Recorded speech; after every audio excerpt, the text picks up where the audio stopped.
একটা সময় ছিল যখন বাঙালি ছ্যাঁচড়া বলে গালাগালও দিত এবং বিয়েবাড়ির দুপুরবেলা পাতে ছ্যাঁচড়াও খেত। তা এখন গালাগালির কথা তো আর বাদই দিলাম, যা নোংরামো চলছে চারদিকে। কিন্তু ছ্যাঁচড়া তোমরা রেঁধে খেতেই পারি, তাই না? সর্ষের তেলে মাছের মুড়োটা ভেজে তুলে রাখলাম। ওই তেলে ফোড়নে দিলাম তেজপাতা, শুকনো লঙ্কা, 5 ফোড়ন, দিচ্ছি খানিকটা কুচনো পেঁয়াজ। পেঁয়াজটা ভাজা হলে ওর মধ্যে দিচ্ছি মাছের ডিম আর মাছের তেল। সবটা একটু ভেজে নিয়ে ওর মধ্যে দিচ্ছি আদা রসুন বাটা, শুকনো লঙ্কা বাটা, জিরে বাটা, হলুদ দিয়ে সবটা ভালো করে একটু সময় নিয়ে কষে নেব। মাছের তেলটা গলে ভালো করে মশলাটা কষে এলে ওর মধ্যে দিচ্ছি স্বাদ মতো নুন, দিয়ে দেবো কেটে রাখা সবজি। এখানে নিয়েছি আলু, কুমড়ো, বেগুন আর পটল। আপনারা আপনাদের পছন্দ মতো নিতে পারেন, তবে খুব বেশি জল বেরোয় এরকম সবজি না দেওয়াই ভালো। তারপর ওর মধ্যে দিয়ে দিচ্ছি পুঁই শাকের শক্ত ডাঁটাগুলো। এবারে সবজিটা ভালো করে ঢেকে ঢেকে একটু কষে নিতে হবে।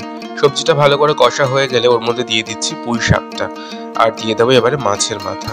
মাথাটা ভালো করে ভেঙে এর সঙ্গে মিশিয়ে আরেকটু সময় কষিয়ে নেবার পর ওর মধ্যে দিয়ে দিচ্ছি একটুখানি গরম জল, যাতে সবজিগুলো ভালো সেদ্ধ হয়।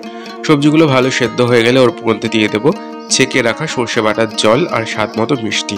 সবটা আর একটু মিশিয়ে নামানোর আগে দিয়ে দেবো ভেজে রাখা জিরের গুঁড়ো। এবারে সবটা ভালো করে মিশিয়ে নামিয়ে নিলে রেডি হয়ে যাবে বাঙালির অত্যন্ত প্রিয় পুঁই শাকের ছ্যাঁচড়া। এইভাবে বাড়িতে বানান আর আমাকে জানান কেমন লাগলো আপনাদের।